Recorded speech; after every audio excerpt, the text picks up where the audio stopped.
programme vous est offert par Illico Cash.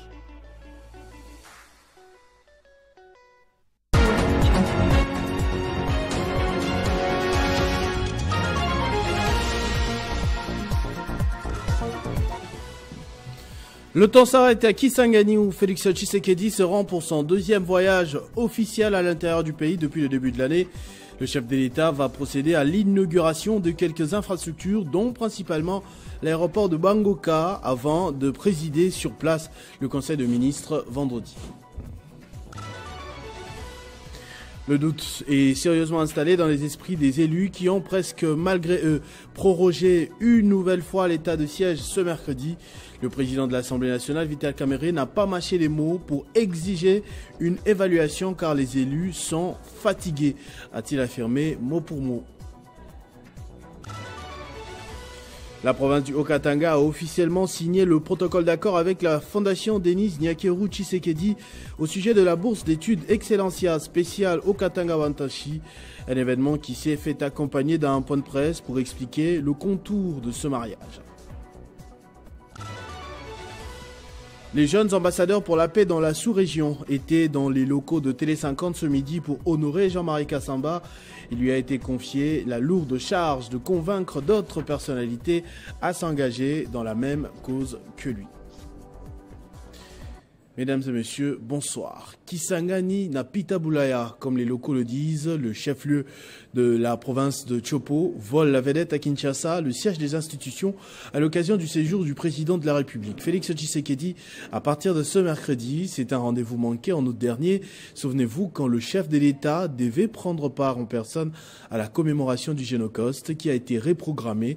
Dans la ville, l'enthousiasme est resté le même et la télévision nationale a mis ses équipes à contribution pour faire vivre ce moment en direct à travers tout le pays. Félix Tshisekedi, comme à son habitude, a pris la parole directement pour appeler la population à la vigilance contre l'ennemi en complicité avec certains compatriotes. Extrait de la RTNC en Lingala. Bongisa mboka, to bongisa pe situation ya bana Congo, susi wana yango ngai nazali na yango. Yango ezali na kati na ngai. Ba projet ezali ebele to bandi pe kosalela yango. Namoni awa nauti banda aéroport ti nakomi awa. Namoni misala oyo tozali kobenga ba travaux ya infrastructure. Namoni ebandi ko salema kasi boye bake ezali kaka ebandeli boko sepela makasi Kisangani o ezalaka kongenga pe kongengisa République démocratique du Congo e kozonga Kisangani wana. Priorité na biso ezali totonga banzela po toyebi ke soki banzela tongami activité économique pe etombwami. Parmi les ministres ayant posé leurs valises sur place depuis quelques jours, l'on compte les gardes des Sceaux Constant Moutamba pour son deuxième déplacement à Kisangani après le mois d'août. Le ministre de la Justice a reçu des félicitations de la part du président de l'Assemblée provinciale, Mathieu Kanga. C'est surtout pour son implication au projet Frivao qui a permis, souvenez-vous, une hausse considérable des frais d'indemnisation payés aux victimes de la mémorable et triste guerre des 6 jours. D'abord, vous savez que le ministre, c'est un fils du terroir. Nous sommes venus lui présenter nos civilités. Pendant son séjour, c'est aussi bon séjour chez lui ici. Mais aussi l'encourager par rapport au travail qu'il est en train de faire. Sincèrement, c'est un travail magistral que toute la population boyomaise, tchopolaise est en train d'applaudir. Parce que ce qu'il fait, personne ne l'a jamais fait. Et donc ça va, comme ça raconte les attentes de la population, nous, comme représentants de cette population, nous ne pouvions que venir lui dire de vive voix, de lui témoigner. Parce qu'au-delà même de la province de la Chopo, au-delà de nos limites ici, Je lui ai dit personnellement que j'ai même entendu parler de lui en dehors du pays, que ce soit en Europe ou aux États-Unis. J'ai entendu parler de lui positivement. Il fallait lui faire parvenir qu'il a le soutien de tout le monde, et sur le plan interne et sur le plan externe. Et au-delà de ça, il fallait parler de certains projets. Parce que vous savez que Frivao est sous tutelle du ministère de la Justice et que ces fonds-là, nous, notre souhait le plus ardent, c'est que ça puisse profiter à la majorité de la population au travers des initiatives collectives. Certes, il y a l'indemnisation individuelle qui l'a pu augmenter les montants qu'on donne aux victimes. Et ça s'est fait aujourd'hui, ça évolue très bien. Et tout ça, il fallait venir l'encourager pour la décision sanitaire qu'il avait prise, notamment pour Frivao. Vital Kamerhe, applaudi par les députés dans la salle, a fait savoir que l'Assemblée nationale est fatiguée de proroger sans cesse l'état de siège sans pouvoir l'évaluer. Le président de la Chambre basse a chargé le vice-ministre de la Justice présent à cette plénière qu'il devient plus qu'urgent d'informer aux députés mais aussi à la population ce que l'état des sièges a vraiment produit comme résultat jusqu'à ce jour. Malgré cette mise en garde, la prorogation a toutefois été accordée une nouvelle fois, la 83e fois pour être plus précis, et au sujet de la polémique qui enfle autour des 13 députés nationaux supplémentaires qui seraient pris en charge par l'État congolais, Vital Kamerhe a également répondu. Effectivement, nous en avons marre d'aller de prorogation en prorogation. 84e prorogation. Pourquoi nous disons cela? Parce que vous-même au Conseil des ministres, il y a 10 jours ou 12 jours, vous avez dit que vous avez adopté des mesures d'assouplissement de l'état de siège. Mais pendant 10 jours, qu'est-ce que vous attendez pour communiquer cela à la Chambre basse? Pour qu'on calme quand même nos populations, que quelque chose est en train de se faire. Parfois, la gens s'en prennent au président de la République, alors que la gestion au quotidien du pays, c'est le gouvernement. Qu'au niveau de l'Assemblée nationale, les députés demandent effectivement qu'il y ait une évaluation en présence des gouverneurs militaires, du vice-premier ministre de la Défense, puis de qui dépendent, du vice-premier ministre de l'Intérieur et des ministres d'État de la Justice. Un chiffre fait l'Aïd, 513 députés. Oh mon Dieu, il y a 500 députés. Il faut poser la question, dans la rubrique de la paix des députés, il y en a combien? 500. Maintenant, cette institution, tout comme le gouvernement, tout comme la présidence de la République, a des présidents honoraires. C'est la loi portant statut des anciens présidents de chambre. En ce qui me concerne, j'étais ancien, j'ai bénéficié, c'est des montants modiques. Mais depuis que je suis rentré, j'ai demandé que dans les budgets, on m'enlève, puisque je suis de nouveau président, je ne suis plus honoraire. Les jeunes ambassadeurs pour la paix dans la région des Grands Lacs ont honoré Jean-Marie Kassamba, lui-même ambassadeur de la paix et directeur général de l'Espace 50.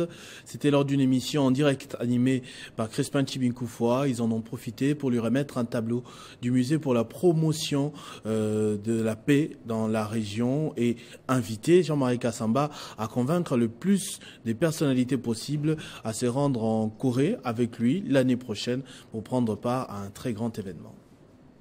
C'est au total 21 jeunes ambassadeurs pour la paix dans la sous-région d'Afrique centrale qui ont fait les déplacements des Télé 50 pour honorer son directeur général, président provincial de l'INPC Kinshasa et surtout ambassadeur pour la paix. Conduit par leur président Mike Samuel Mankenda, ces jeunes qui œuvrent pour la paix en RDC, au Gabon, au Cameroun et dans plusieurs autres pays d'Afrique centrale ont remis à Jean-Marie Kassamba les tableaux du musée universel pour la paix qui sera inauguré en avril 2025 à Séoul, en Corée du Sud, où il a accepté de faire les déplacements ainsi que d'autres personnalités du pays. Amplement engagé dans la diplomatie citoyenne pour les retours de la paix en Afrique centrale, notamment en République démocratique du Congo, pays agressé par son voisin le Rwanda, ces jeunes ambassadeurs ont initié une pétition à l'endroit des élus et autres personnalités pour les retours de la paix dans l'Est de la RDC.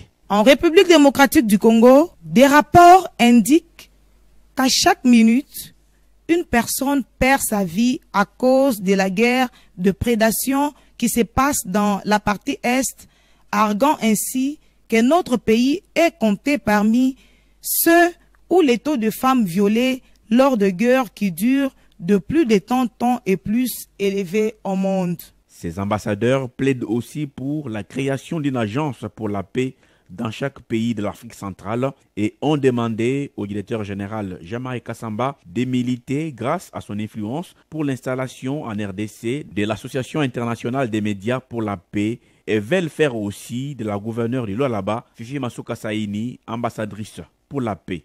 Jean-Marie Kassamba est resté très réceptif. J'ai entendu qu'il y avait un besoin de recommander ces jeunes, de les amener rencontrer des responsables au niveau de notre pays. C'est le plaidoyer que nous allons faire juste après cette réunion pour qu'on puisse voir au niveau de nos responsables, dans la mesure du possible de leur emploi du temps, s'ils peuvent, pendant le temps que ces jeunes sont ici à Kinshasa, de les recevoir, d'écouter, que ce soit au niveau du cabinet du président, que ce soit au niveau de la primature, que ce soit au niveau du Parlement. Donc on va faire ces petits plaidoyers pour que ces jeunes portent ce même message au niveau des élus, au niveau de certaines personnalités qui doivent apporter ou réserver une oreille attentive quant à ceux. Et la possibilité d'intéresser l'une des meilleures gouverneurs de notre République, Maman Masuka, qui nous suit d'ailleurs, parce que c'est une fidèle téléspectatrice de Télé 50, c'est une bonne idée. Je pense que ce n'est que justice de reconnaître le travail qui est fait par cette grande dame. Le DG de Télé 50 s'est engagé à œuvrer à l'application du manifeste élaboré par ces jeunes, surtout pour la promotion de la paix dans l'Est de la RDC. La bourse d'études Excellencia Haut-Katanga Watanshi est désormais une réalité dans la province du Haut-Katanga. La signature du protocole d'accord s'est déroulée mardi entre le gouvernement provincial du Haut-Katanga et la fondation Denis Nyakeru Tshisekedi. Une cérémonie présidée par le gouverneur Jacques Yaboula Katwe dans la salle des banquets du gouvernement du Haut-Katanga. Cet échange des signataires entre le gouverneur du Haut-Katanga, Jacques Kaboula Katwe, et les coordonnateurs de la fondation Denis Nyakeru Tshisekedi vient sceller la signature du protocole d'accord entre le gouvernement provincial et la fondation de la Première Dame sur la formation des jeunes du Haut-Katanga à travers la bourse d'études dénommée Excellencia Watanshi. Ce protocole, qui ouvre ainsi la voie de collaboration entre les deux parties, porte essentiellement sur la gestion des bourses d'études universitaires que le gouvernement provincial octroie aux meilleurs lauréats du Haut-Katanga. Ils vont étudier dans les meilleures universités françaises, américaines ou congolaises. Le coordonnateur de la fondation Denis Nyakeru Tshisekedi, Joël Makubikwa, a salué la ferme volonté du gouverneur Jacques Kaboula Katwe de pouvoir accompagner la jeunesse du Haut-Katanga par une formation spécialisée afin d'assurer la relève axée sur les besoins spécifiques du développement de la province. Son Excellence, Monsieur le gouverneur de la province du Haut-Katanga, a répondu favorablement en initiant ce programme au niveau de la province afin de donner l'opportunité aux jeunes du Haut-Katanga de pouvoir apprendre et servir au développement de notre pays.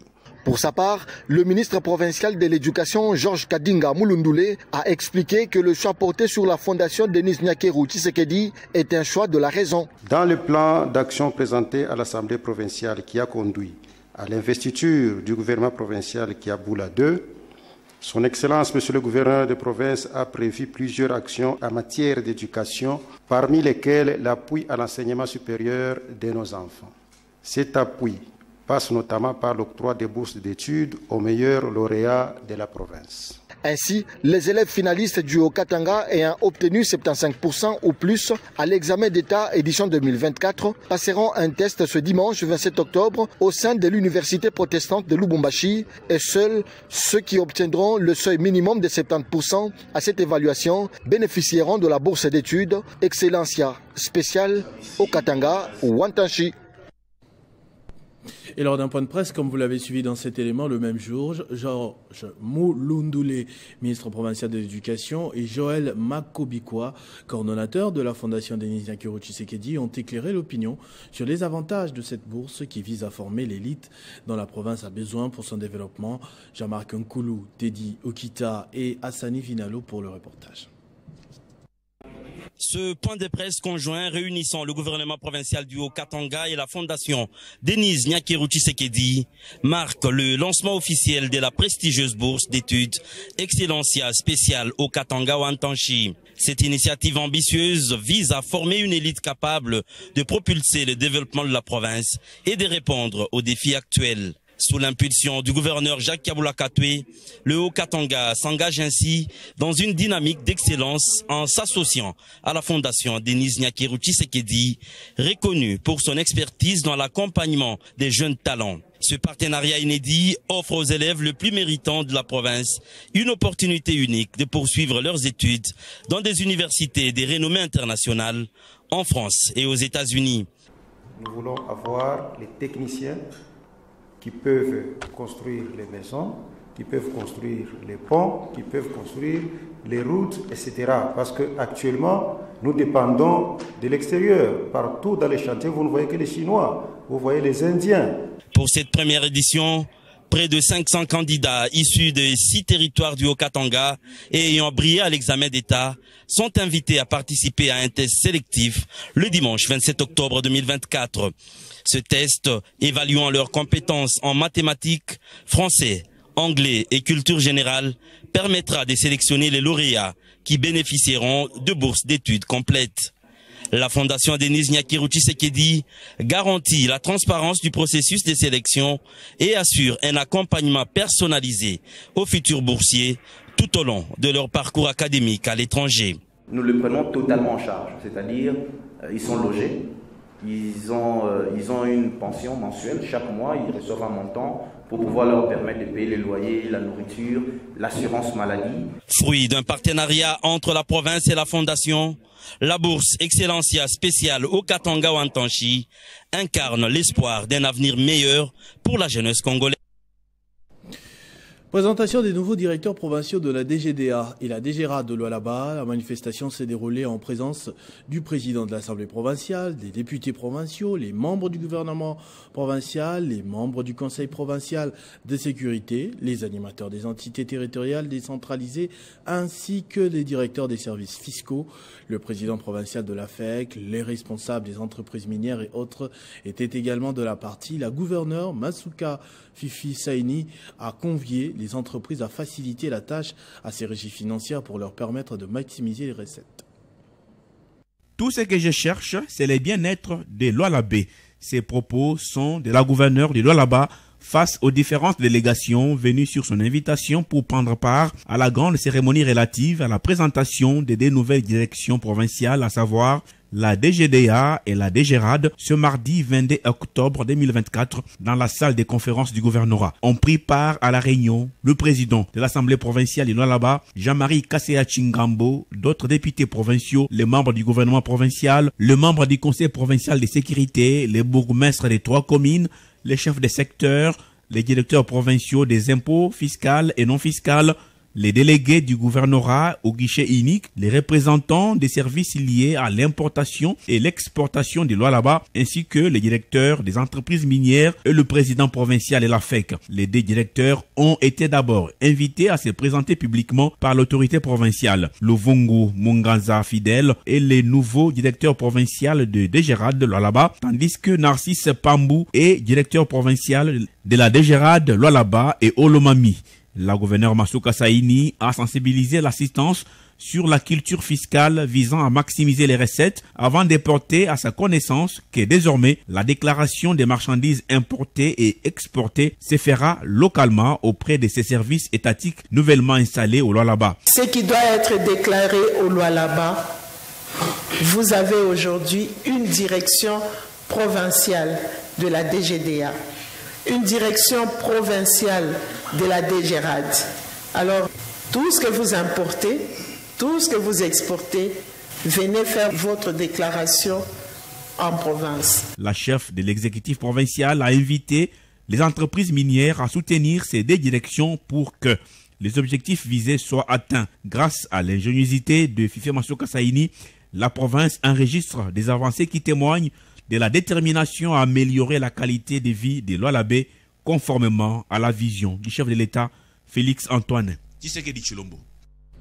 L'entreprise minière Kaipeng Mining SARL a procédé à la remise des fournitures scolaires dans deux écoles des villages Mukumbi et Kimpese dans le territoire de Kambove. C'est une entreprise minière à capital chinois localisée dans la commune de Panda, ville de Likasi dans la province du Haut-Katanga au sud-est de la République démocratique du Congo. Cette dotation s'inscrit dans l'exécution de son programme annuel dénommé « Marcher avec amour et construire un avenir commun » dont Kaipeng Mining SARL assiste les écoliers de son environnement immédiat. La société KPM a prévu qu'on fasse une descente sur deux écoles différentes, parmi lesquelles il y a l'école de Mukumbi et celle de Kimpese. C'est à la dite société de pouvoir s'en charger de certaines choses concernant ces écoles. À l'arrivée du convoi sur les deux écoles, les élèves ont accueilli l'équipe avec chants et des sourires chaleureux. Ainsi, plus de 1500 élèves des écoles primaires Soulou de Mukumbi et Kiwewe de Kimpese ont bénéficié des cartables, cahiers, trousses, ballons de football et autres cobiens, notamment des boîtes d'écrit pour les enseignants.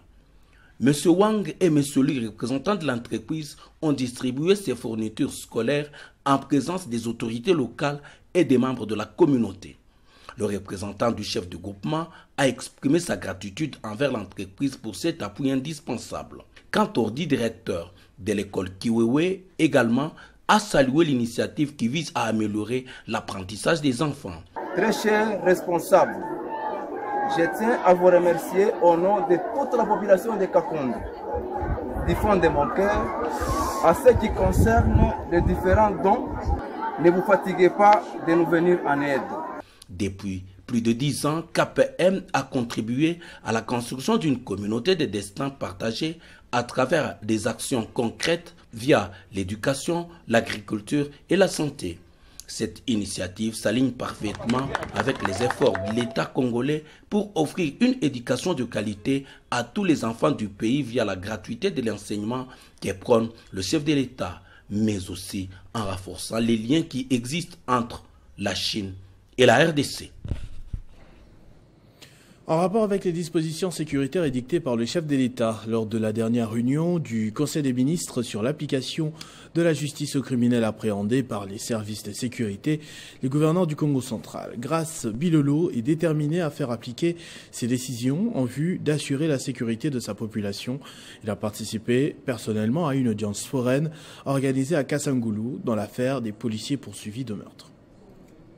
Dans le strict respect de mesures prises lors de la 18e réunion du Conseil de ministres du gouvernement national présidé par le chef de l'État Félix-Antoine Tshisekedi, qui était de combattre toute forme de criminalité et actes qui inquiètent la population congolaise. À cet effet, le Congo central, province pilote de la matérialisation de la vision du chef de l'État, a organisé une audience foraine siégeant en procédure de flagrance devant la maison de la femme de Kasangulu par le tribunal militaire. Pour se rendre compte de la mise en application des recommandations du garant de la nation en vue de mettre un terme au phénomène du banditisme urbain, couramment appelé Kuluna, et à la présence des éléments incontrôlés utilisant les armes à feu pour troubler la quiétude de la population du Congo central. Le gouverneur de province, Grace Kwanga Maswangibilolo, et le président de l'Assemblée provinciale, Papi Materezo, ont assisté à l'audience des prévenus policiers à la barre. Ces derniers sont poursuivis pour meurtre et utilisation de munitions de guerre sans autorisation préalable,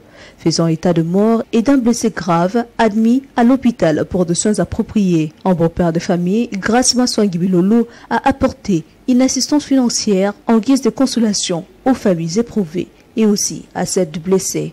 Un geste loué par les bénéficiaires ainsi que la population du Congo central. Première édition de la foire de la formation professionnelle. Le Royaume de Belgique et le Cuba saluent cette initiative qui vise à susciter un intérêt particulier au profit de ces secteurs en République démocratique du Congo. Les deux diplomates ont évoqué la question tour à tour au cabinet du ministre Marc Ekila. La première édition de la foire de la formation professionnelle, il faut le rappeler, aura lieu du 24 au 26 octobre à Kinshasa. Venue présenter des civilités au ministre de la formation professionnelle, l'ambassadrice Roxane Debiderling s'est réjouie de la coopération bilatérale qui existe entre les deux pays dans les secteurs de la formation professionnelle qui pour elle est le passage obligé pour l'accès à l'emploi, ainsi son vœu de collaborer étroitement avec Marc Ekila, patron du secteur dans le pays. Accompagnée notamment de Christa Verstralen, directrice pays, RDC et RCA, l'ambassadrice et sa suite ont été informés de la tenue du 24 au 26 octobre à Kinshasa de la première édition de la foire de la formation professionnelle. Je suis très fière de dire que notre agence de coopération Enabel sera bien sûr très présente pour cette foire. Les deux parties ont également évoqué le projet de construction dont les travaux débutent déjà du centre des ressources CDR Monsala, dont un grand bâtiment va sortir des terres depuis l'ITA Mombélé pour le bonheur de la population congolaise et surtout sa jeunesse. C'est vrai que ça a pris du temps, il y a eu quelques petits freins locaux, des petites complications,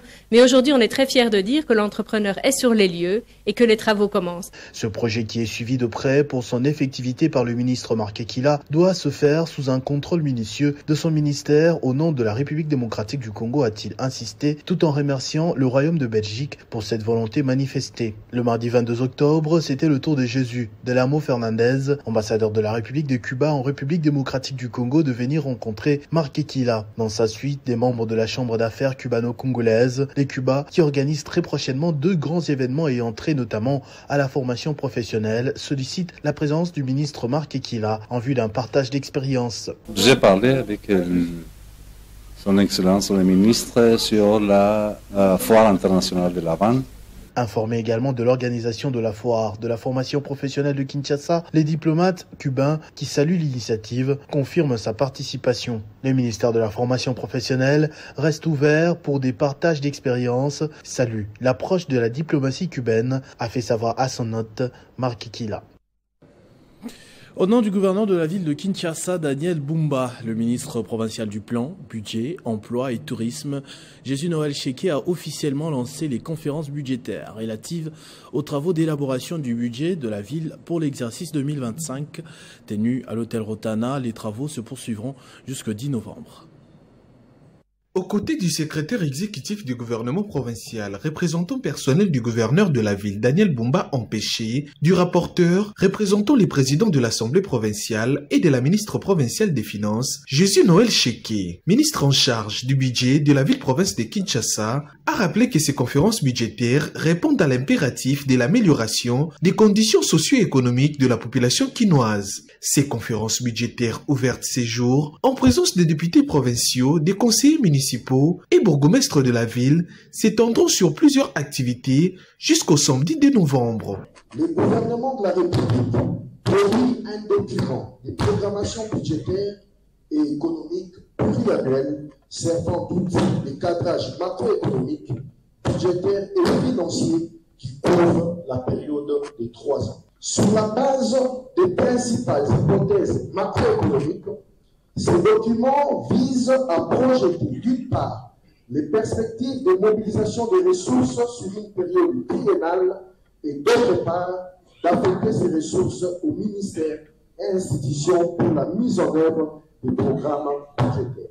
Les différentes régies financières, services d'assiette et autres institutions de la ville, ainsi que les divisions urbaines, seront en travaux intensifs pour doter à la ville de Kinshasa un projet dédié budgétaire pour l'exercice 2025, lequel budget devra soutenir le programme d'action du gouvernement provincial dénommé Kinshasa et Zobonga. À la Haute École de Commerce de Kinshasa, double cérémonie de collation des grades et clôture de l'année académique 2023-2024 ce mercredi. Le directeur général de cette institution d'enseignement supérieur s'est félicité des prouesses réalisées cette année avant d'inviter les lauréats à relever désormais les différents défis de la société. C'était une ambiance particulière ce mercredi 23 octobre 2024 à la Haute École des Commerces de Kinshasa pour marquer la double cérémonie des collations des grades et clôture de l'année académique 2023-2024. Devant les comités de gestion, corps enseignants, parents, lauréats et autres invités, le directeur général académique de l'EC de Kinshasa a loué les efforts de tous et qui ont abouti par les résultats de ces jours. Le professeur Edson Nyonsaba Sebingunda a rendu hommage au chef de l'État Félix-Antoine Tshisekedi Tshilombo pour sa détermination à promouvoir un enseignement de qualité en République démocratique du Congo. À la Haute École de Commerce de Kinshasa, beaucoup de défis ont été relevés cette année. Entre autres, l'assainissement de notre environnement, la réhabilitation progressive des infrastructures, l'amélioration des conditions de travail des apprenants et des enseignants par l'équipement des auditoires en matériel moderne, l'aménagement d'un espace dédié à l'entrepreneuriat, la sécurisation de notre site, l'intégration de la numérisation académique et financière dans le système de gestion de l'enseignement, ce qui nous a permis de maîtriser les effectifs des étudiants, de mettre fin au cycle infernal des faux bordereaux. S'en est suivi la collation des grades académiques, proprement dites, filière par filière. Les lauréats ont pris l'engagement de non seulement prouver de quoi ils sont capables en relevant les défis de la société, mais aussi de se faire ambassadeurs pour leur institution d'enseignement supérieur. Aujourd'hui, nous ne sommes pas seulement des diplômés, mais aussi les ambassadeurs de notre institution. Nous portons avec nous les valeurs que nous ont été inculquées par l'émergence, l'excellence, l'efficience. Le tout s'est terminé dans une ambiance festive. Il n'existe pas deux comités nationaux de l'association socioculturelle Luanzo Lwa Mikuba. Le seul est vrai reconnu par le pouvoir coutumier a tenu une importante réunion à Lubumbashi sous la direction de son président, le docteur Kapia, au menu la bonne marche de l'association.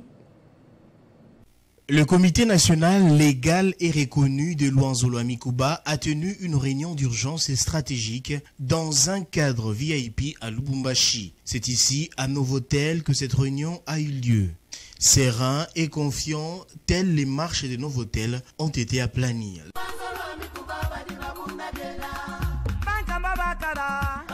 Le comité national du docteur Gabriel Kapia Mukea reste conscient de la mission noble lui confiée lors des élections en passant par l'investiture jusqu'à la bénédiction coutumière par les autorités établies.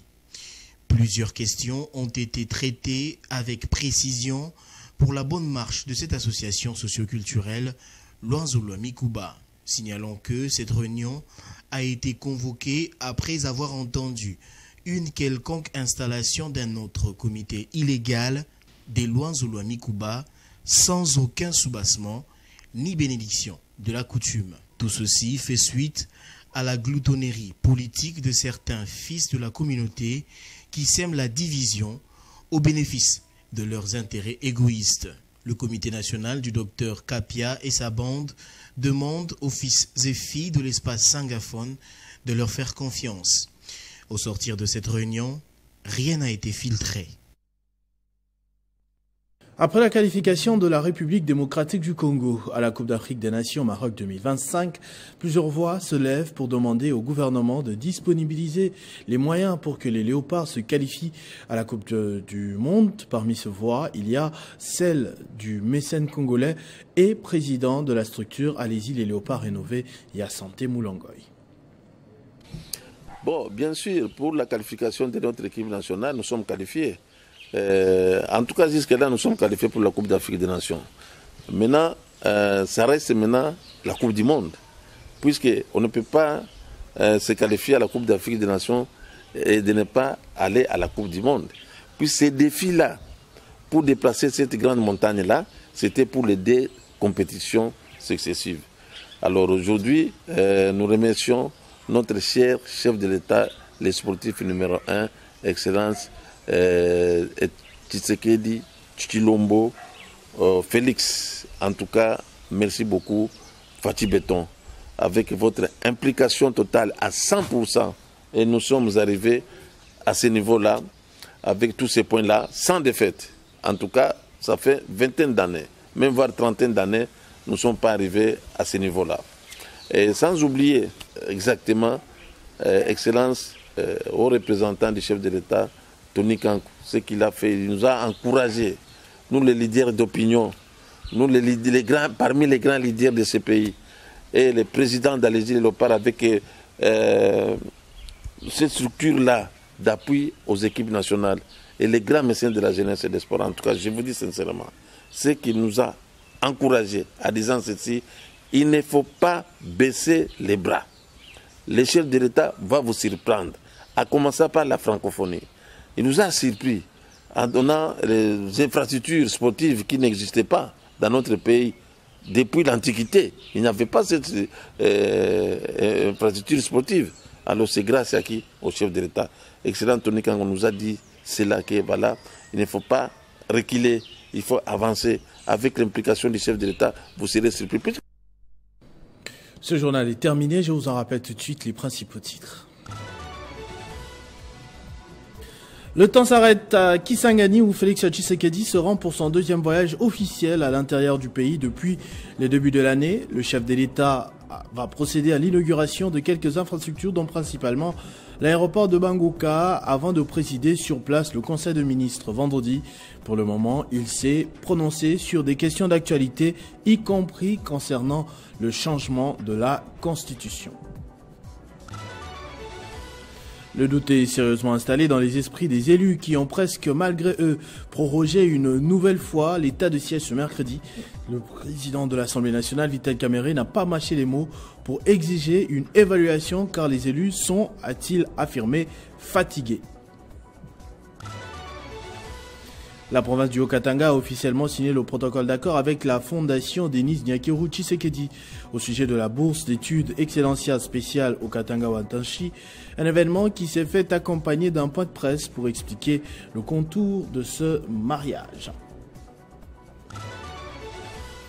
Les jeunes ambassadeurs pour la paix dans la sous-région étaient dans les locaux de Télé 50 ce midi pour honorer Jean-Marie Kassamba. Il lui a été confié la lourde charge de convaincre d'autres personnalités à s'engager dans la même cause que lui.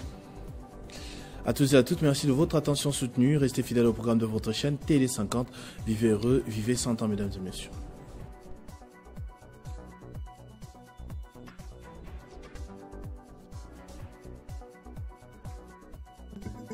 Retrouvez toute l'actualité en continu sur www.tele50.cd. Ce programme vous a été offert par Illico Cash.